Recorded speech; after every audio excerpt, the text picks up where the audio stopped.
The Box Office Blue Ribbon recognizes excellence in the movie-going experience for newly built or renovated cinemas across 4 metrics: design, technology, hospitality, and community engagement. To see this year's honorees, please visit boxofficepro.com/blue-ribbon. One other key thing is that the LED enables events with ambient lights on, right? And this broadened the cinema boundary to create more commercial values. So it's not just an upgrading a screen using the LED, it's actually unlocking an entirely new business model for the cinemas.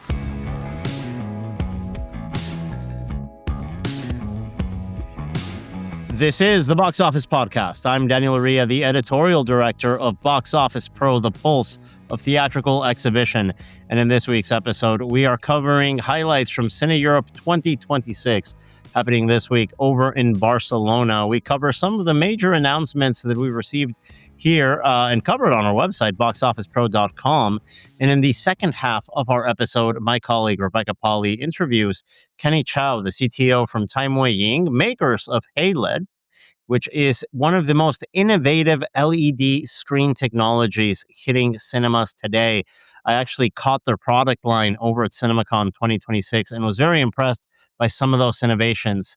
That conversation is coming up in the second half of our episode. But let's start the way we usually do, covering news and box office with my colleague, Rebecca Pahle from Box Office Pro. Rebecca, welcome back. I trust you've been to the movies because most of my week has been spent watching every single World Cup game. I haven't missed one. I've been looking at the schedule to see, like, okay, when is Daniel unreachable? Because I mean, only when Mexico plays, I'm unreachable. Yeah, that's fair. Everyone else, I'll take a call. I'm working. Yeah. Still on deadline. But no, Mexico plays. Don't text. Don't call. No. Your house could burn down when Mexico is playing, and you would kind of be like, what? I wouldn't notice, to be honest. They're through on to the next round, so I'm happy. The team isn't playing particularly well, but they're playing efficiently. As long as they get through. Yep. I did not. I have not been watching any World Cup. Though I'm seeing so many jerseys around the neighborhood, a lot of excitement, and I'm just here watching my bad horror movies and action movies. And I did get out to the cinema to see from Lionsgate The Furious, which I know you had already caught that one in a press screening. I went out to the AMC Empire 25 in Times Square. I feel like I've been on the top floor there a lot these last. Speaking of back rooms and liminal spaces, like the top floor of the AMC Empire 25 is that to a T. But I enjoyed elements of the film. I didn't entirely love it. I feel like it's for those kind of unfamiliar with it's basically a R-rated action vengeance thriller against a child trafficking ring. We saw a trailer for the Jason Statham takes on child trafficking, I believe called Mutiny before that. It just strikes me as a strange combination that I don't. It's kind of a weird thing, right? Yeah. If you tackle like child trafficking, there's probably better vehicles to do so than like old school like 80s style action movies. Yeah, they wanted to kind of have their cake and eat it too, with being topical and serious and outrageous and over the top. And I wish they'd kind of leaned the moments where we did get more outrageous and crazy. That's when I liked the film most. There's a moment where we're like this. All the henchmen had great, hair, design, clothing design. You had some great henchmen. One of them gets frozen in a giant block of ice, and one of the leads punches his head off. Yeah, that was cool. No pun intended. But yeah, I'm glad I saw it on the big screen. I think I saw it on like a Wednesday. The auditorium was full. Oh, I mean, great. those are like small auditoriums up on the top floor there, but it was full. Yeah. It was a great audience movie. I definitely would not have enjoyed it as much as I did if I hadn't seen it in that setting. But yeah, I wish it had gotten a little, like, either go full raid where the action is impeccable. I mean, I feel like the action choreography was good, but it was a little bit too chopped up. You couldn't really tell that the actors were doing this stuff, even though there are definitely people who can. Like, either go full gritty with it or go ridiculous over the top. Yeah, zany So with it, slapstick style. and I don't know if you can, I don't know how child trafficking as a subplot can really mix in No, you drop with that either subplot. of those. Yeah, I'm sure she It feels dropped the like subplot. Yeah, it's a little bit of an old school vibe action flick. Didn't fully work for me either. The marketplace this weekend, Rebecca, was terrific. I mean, just one hit after another. And the opening weekend from Toy Story 5 just took all the headlines. Ended up in our forecasting range right at the bottom. We had something between 160 to 175 million. Toy Story 5 hitting a franchise record debut of $160 million domestic. And some major circuits already showing off the results that they experienced over the weekend. What were some of those highlights that we heard about over the weekend? we got records in from 3 of the top 5 theater chains in North America, those being Cinemark, AMC, and Marcus. From Cinemark, they had the all-time highest domestic box office debut for a family film, a film that is G or PG rated. AMC had their busiest weekend of 2026, the biggest debut of the year so far, and then with AMC as well had their highest June opening weekend for a title. And of course, as those are always these always go along. Those attendance records, those revenue records are joined by merchandise concessions, per caps, merchandise sales. We've seen revenue for that climb as well at those chains. So yeah, it was definitely a great weekend at the movies, bolstered again by some of those holdovers like Obsession, Backrooms, even I think an older film at this point like Michael, still contributing to those overall box office results for a great June weekend. Absolutely. Disclosure Day dropping 60% to end up in second place. Also, as we anticipated, I think we told our listeners we expected this to have a steeper drop than normal, to say the least. Obsession overperforming once again, hitting a $13.4 million frame number 6. Now at $215 million. This thing is going to be days away from beating The Devil Wears Prada 2 at the domestic box office, which is fantastic to hear. The marketplace is competitive right now. We're coming into another weekend where we expect Toy Story 5 to continue headlining the marketplace, expecting a second week hold between $75 and $85 million for the Disney Pixar title. And then coming in second place, we're expecting Supergirl to open in the $40 million range. So between 40 to 50 million. If you were to ask me right now as we record this, I would say probably the bottom half of that 40 to 50, but you never know how things end up, especially going into the walk-up period at the box office. In third place, we expect Paramount's Jackass Best and Last to open between 12 and $17 million. Around $15 million is your sweet spot for the final entry of the big screen Jackass Adventures. And then, coming out number 4 that might upset for a third spot, depending where Jackass lands, don't lose sight of Obsession. We're expecting this to make $10 million plus again and could even beat out Jackass for the number 3 spot in case the Paramount title slows down. Another exciting weekend at the movies, Rebecca. I have to admit, Supergirl, probably not for me. I don't know if you're looking forward to it.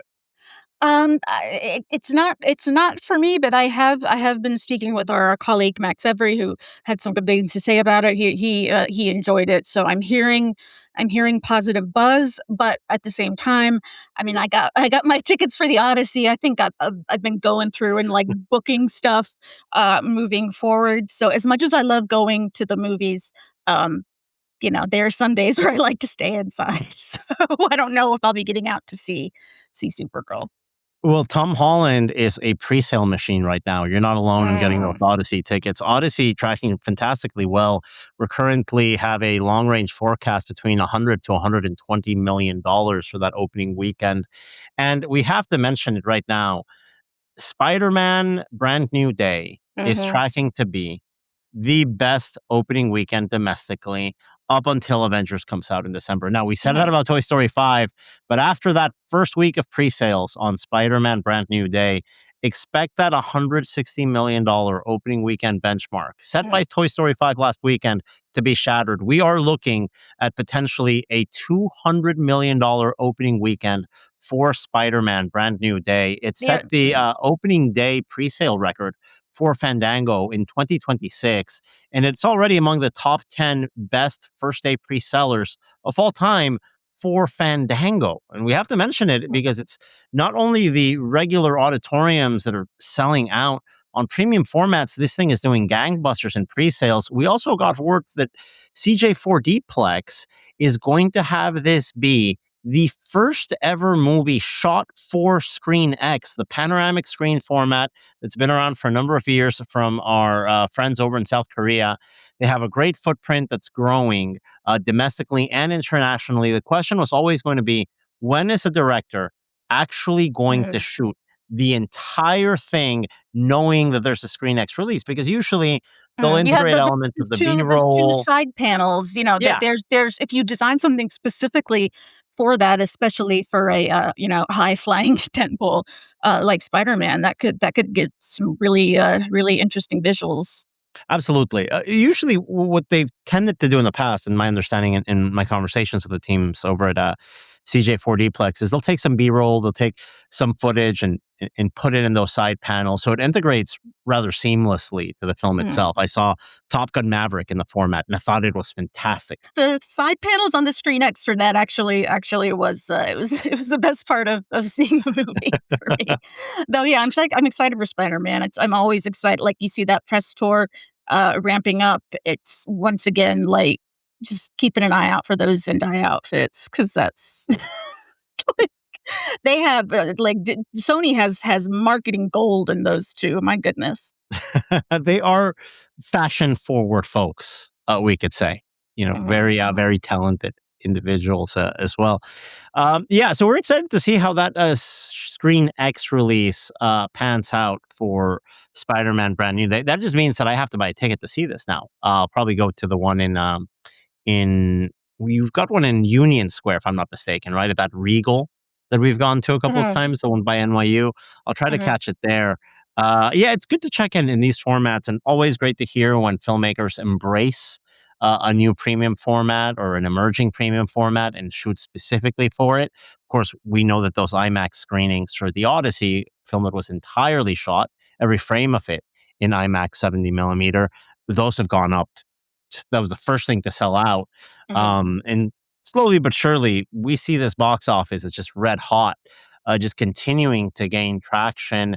It's been a really positive year. At the beginning of the year, Rebecca, I think we were saying 9.2 to 9.5 billion. Now it's 10 billion plus. It's ticking up. And talking about premium formats, we got word from CineEurope that View and Barco are celebrating milestones for their epic PLF concept that's really been expanding. It's only been around for around a year, if I'm not mistaken. It's now expanded to 14 sites and 15 screens across View's European circuit. It keeps on picking up traction. It's great to see the third-party PLFs, the branded PLFs like ScreenX, like IMAX do so well. And we always love to celebrate when our friends in exhibition get something that they engineered with other partners, in this case, Barco, with that HDR by Barco technology being integrated, and Dolby, because I know that Dolby Atmos is also in those epic auditoriums. They came in, they put something together. Great to see this proliferation of premium formats that's really picking up steam. As I understand it, Rebecca, European box office, according to what Unique is telling us, doing just as well as we're seeing things here in the U.S. Yeah, it's Unique just to coincide, obviously, with CineEurope released their annual report, and the overall box office across the 39 European territories that Unique covers is pretty stable compared to where it was in 2024, down like a little bit under 4.5%. But if you look towards the end of the year, that final quarter when the slates really began to pick up, the best December 2025 in Europe since 2019. We've seen that Gower Street Analytics global box office projection is ticking upwards slightly, as we see that momentum has carried on through the first half of 2026. And a lot of interesting details, a lot of interesting statistics in this report. But just some of the high points here. The top markets in terms of admission over 2025, France, UK, Germany, Italy, and Spain. Top markets in terms of market share for local titles are Turkey, Denmark, France, Italy, and Albania. That France coming in at the third spot, the third highest in terms of market share, which is actually a pretty weak year in terms of local titles, considering it's France.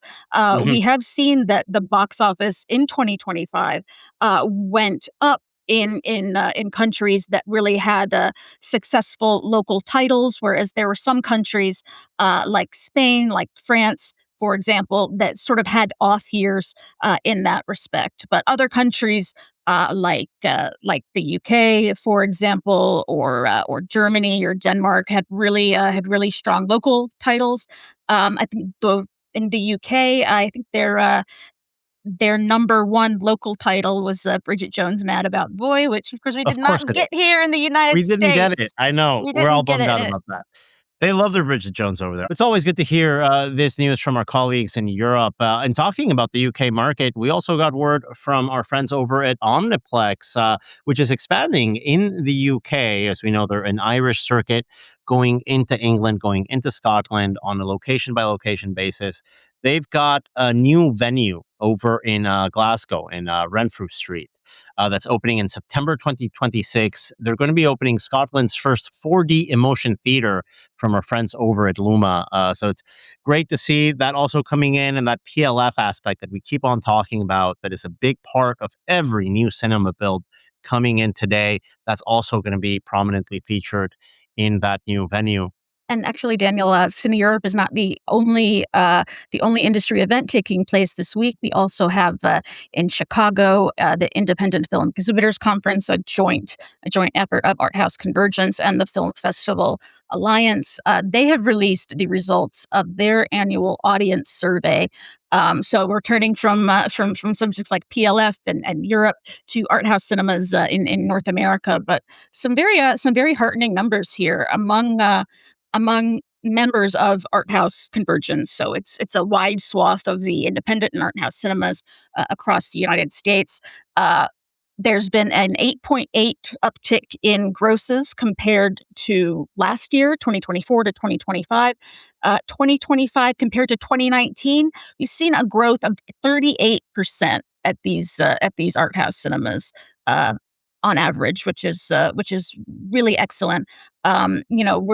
This is one of the services that it's surveying people who are already going to art house cinemas. So it's sort of people, skewed to people already in the know and in that world. But one of the statistics that I really liked here is that of the people who the audience members who answered the audience survey here, just about a quarter of them only started going to their preferred art house within the last 3 years. So we're seeing a new generation of moviegoers going in and engaging in this sector. We're seeing a lot of growth. We're seeing a lot of momentum.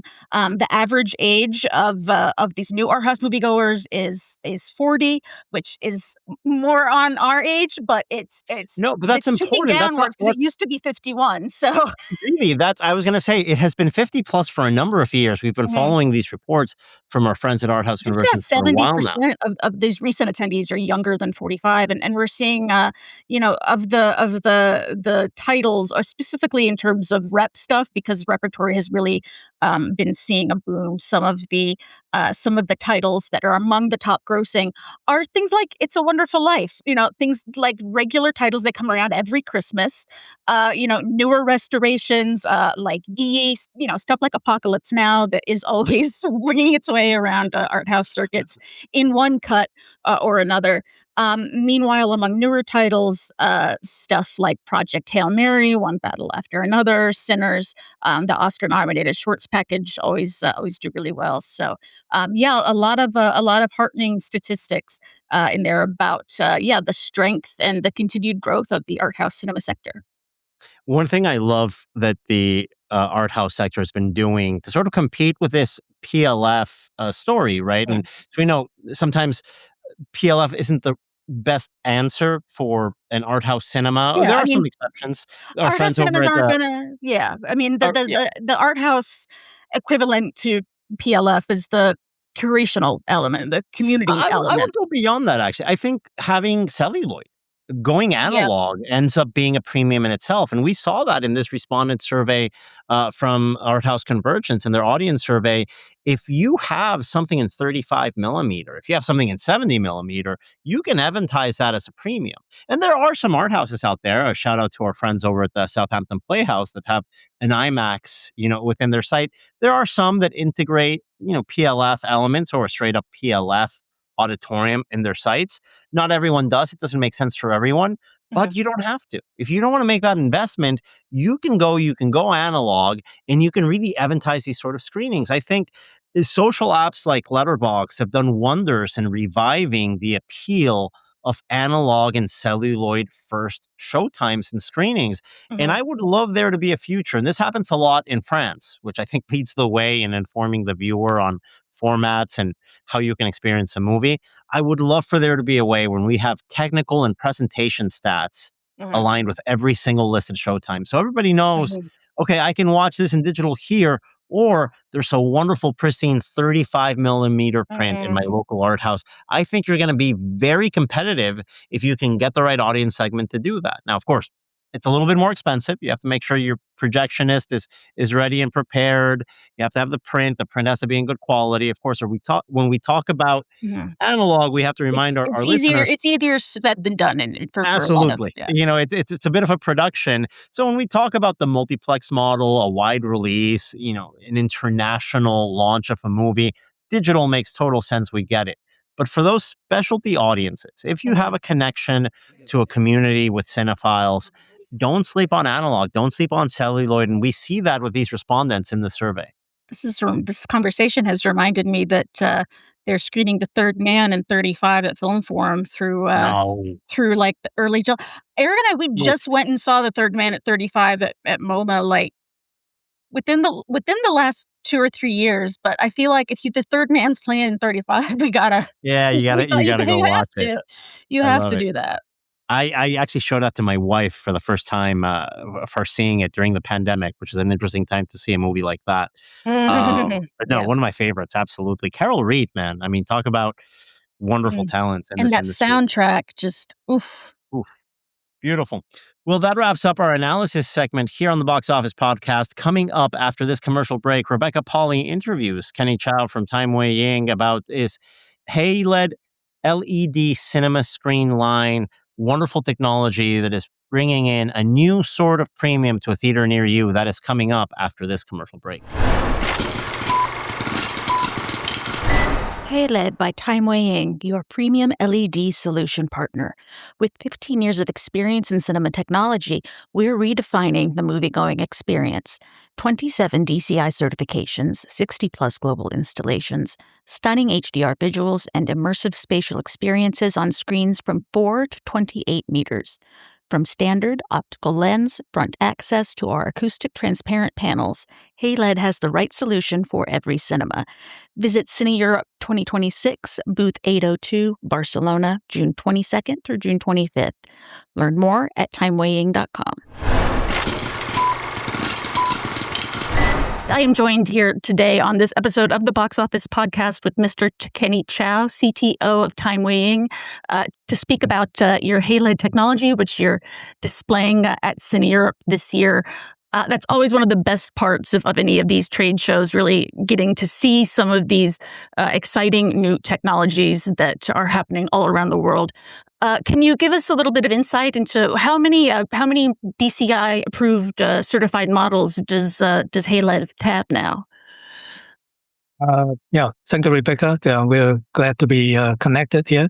Yeah, up till now, HeyLED now already have like 23 different models of DCI certified products. So this cover a full spectrum of cinema scenario that we can install to different sizes of cinema halls, like from small, mid-size to large format PLF, even up to 22 meters or even extendable to 24, 28 meters. Yeah. And then among these different sizes, the products are organized into 4 different product series, we call it. So namely, they are standard versions, which is more cost effective.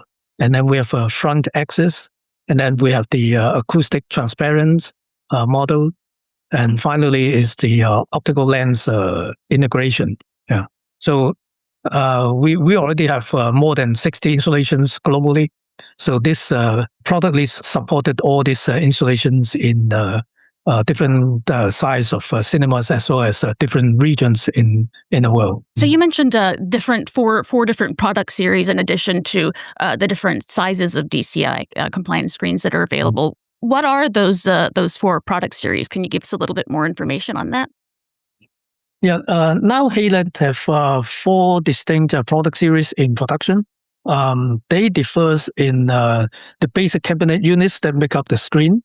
Firstly, the standard product series deliver uncompromising cinema quality at a exceptional cost effectiveness. Yeah. So it's a very cost effective solution. Yeah. Our second product series, we call it the optical lens series. It has this proprietary pixel softening optics that raise the pixel fill factor by 5 times, from 15% to 75%. So this, on one hand, provide a very smoothing image, and on the other hand, it also provides dust-proof and LED pixel protections. Yeah. The third product series is the acoustic transparent series that we achieved the industrial leading 23% sound perforations, and also very thin panels that allow the audio orientation matching the visuals. The fourth product, we call it the front maintenance series. It uses an LCD style wall-mounted design that requires 0 rear clearance. So it saves a lot of space for the installation. In fact, we still have a 5th one in cooking, developing the polarized 3D product series. This will deliver 0 flicker 3D with ultra light 3D glasses, and it minimizes the brightness loss. But this is still in development. Okay? So we are not in production yet. So we can provide all these 4 to 5 different product series to fit different cinema in scenarios. And we will be showing the first 4 in the CineEurope. So people can come and take a look and compare them. I want to talk about HDR as a component that's being spoken about in LED and just around the cinema technology space. What makes the HDR LED connection? How does LED really let HDR shine and provide the best image quality that customers have come to expect? In fact, we find that Hollywood is now pushing this HDR Neo movie format, right? And LED really offers the HDR advantage. To put it simple, it's like the brights are brighter, and then the blacks are really black, right? So this cannot really be done by projector because on one hand, projectors always have a light source that is you can't really completely turn it off, right? So the black is not truly black.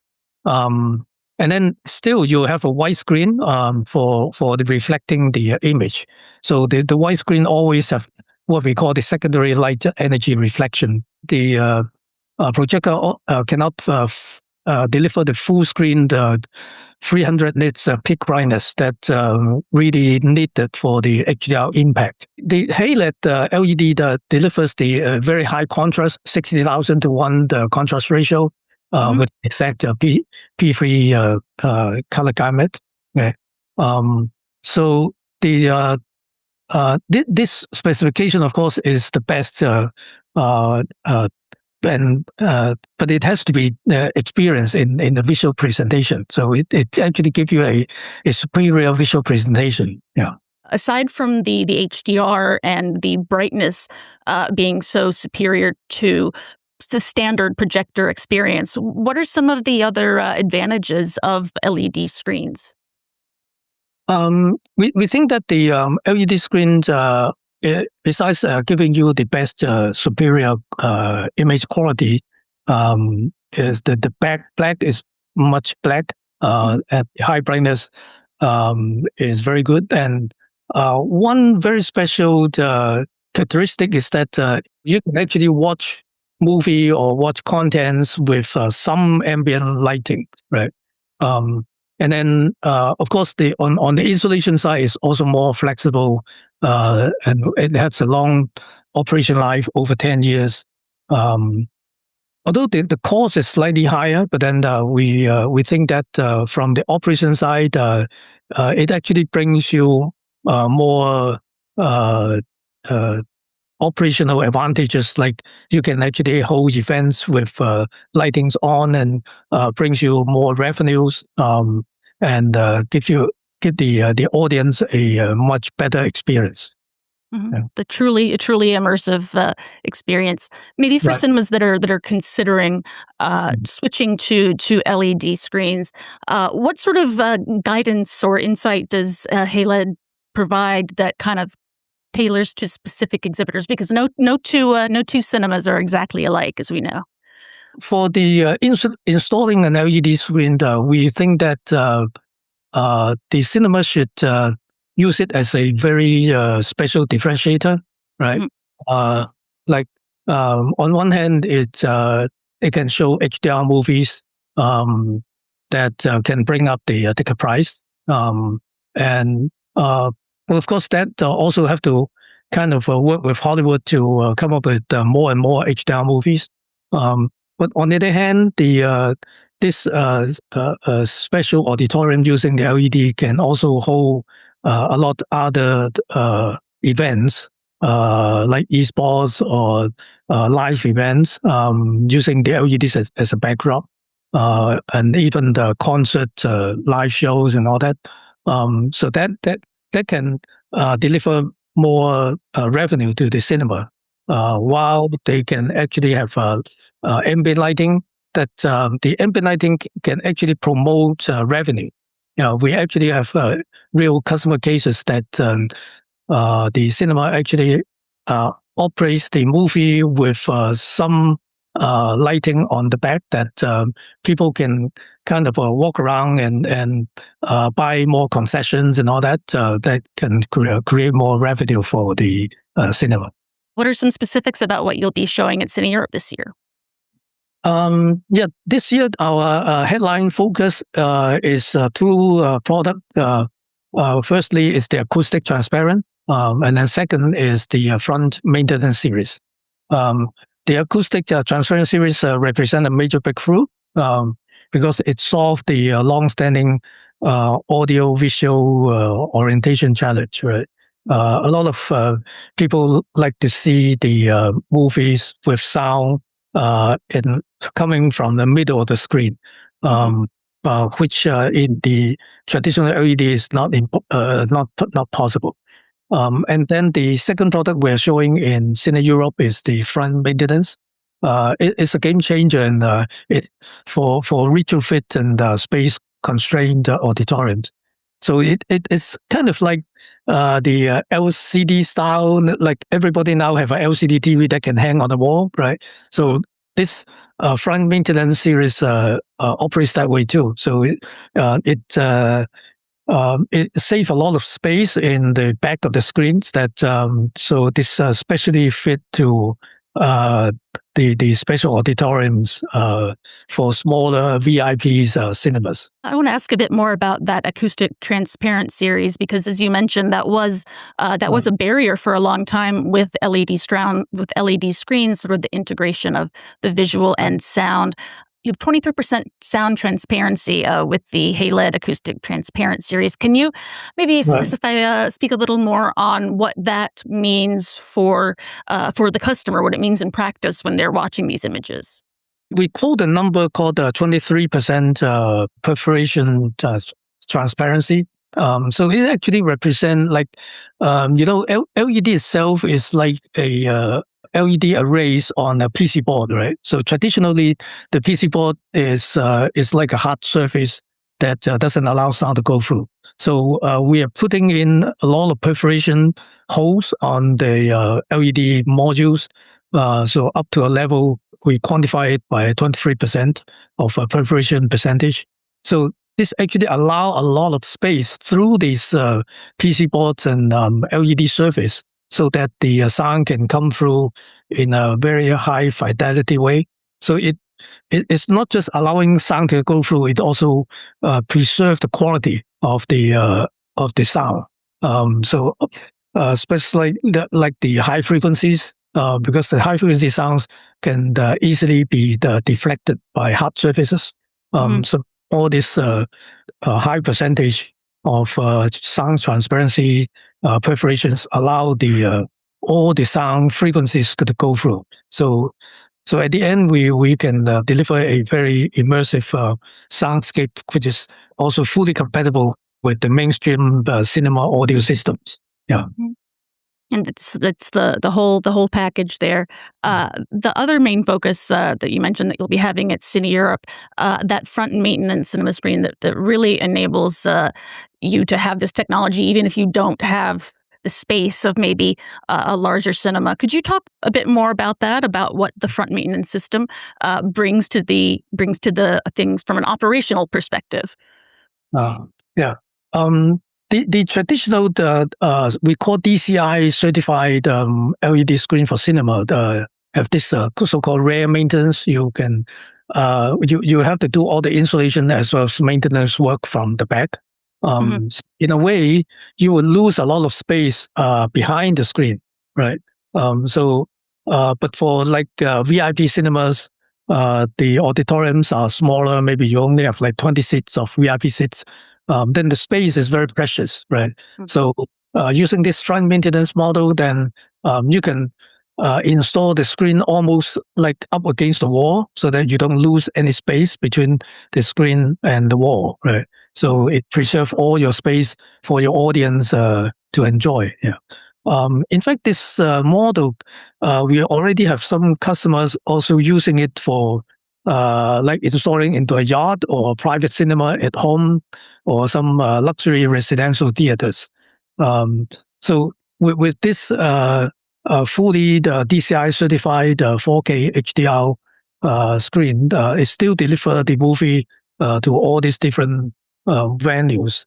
And this front maintenance structure is in fact is quite difficult to get DCI approval. Because DCI dictates that you have to have a very complete copyright protection system, right? So our front maintenance model, in fact, have a special patented design that can conform to the DCI requirement for all this copyright protection structure, and yet it still deliver a very good image, right? And this model also comes with options of SDI video interface, which is good for HDR post-production color-rich vision screening. We already deliver like 3 screens, 2 in China, 1 to France for this sort of post-production equipment. Yeah. We've mentioned a lot of benefits of LED technology for cinemas and HeyLED specifically. What do you maybe see as HeyLED's biggest competitive strengths in the global marketplace as this technology comes to be more widely adopted? There are three things that set us apart. Firstly is proven reliability. We already have over 60 installations worldwide, and actually combining with all these DCI certification models. Secondly, we have the product diversity, right? We have all these 4 distinct product series solving real exhibitors' problems in different scenarios. Thirdly, we listen to our customer. We just don't push the technology. We actually adapt our product to what the cinema owners actually need. So that's why we developed this acoustic transparent series and front maintenance series so that it fits to different cinema scenarios. And in fact, our HeyLED system also comes with a full suite of software. We call it Flex that can adapt to all the operation environments. Right. So we believe like trust is important, flexibility, and this allow us to build strong partnership with our customers. So we believe this is our competitive edge. And flexibility and customization married with the reliability, which is an absolute must for cinema owners. Can you talk a bit about what reliability means, I guess, in the sphere of LED screens? What do LED screens need to have? What characteristics do they need to display in order to be truly reliable? Yeah, true reliability means zero surprises, right? The cinema owners need to know the screen will start on time, showing movies to the audience and finish without any interruptions, right?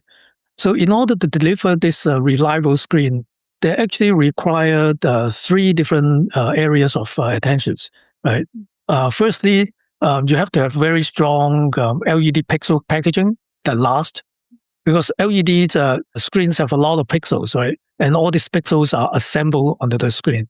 So even a few LED pixel failure would cause a bad experience, right? So secondly, the whole system is also very important. We have to have a very rock solid system stability. The key thing is to have all the system components in very good quality control system, right? So we control every key components so that the whole system is very stable, right? Finally, we actually install intelligent monitoring system that can deliver remote diagnostics, so we can actually catch issues before a failure and then schedule non-interrupting maintenance in the operation for the cinema. We've spoken about how HeyLED screens are a good fit for everything from super yachts and VIP cinemas to large premium screens. I want to ask a bit about programming. I mean, we're seeing so much diversity in terms of, Hollywood movies, but then there's also gaming and concert films and all of these other types of entertainment that moviegoers really respond to. How does HeyLED enable cinema owners to be more creative in their programming and the sorts of things that they can share with customers?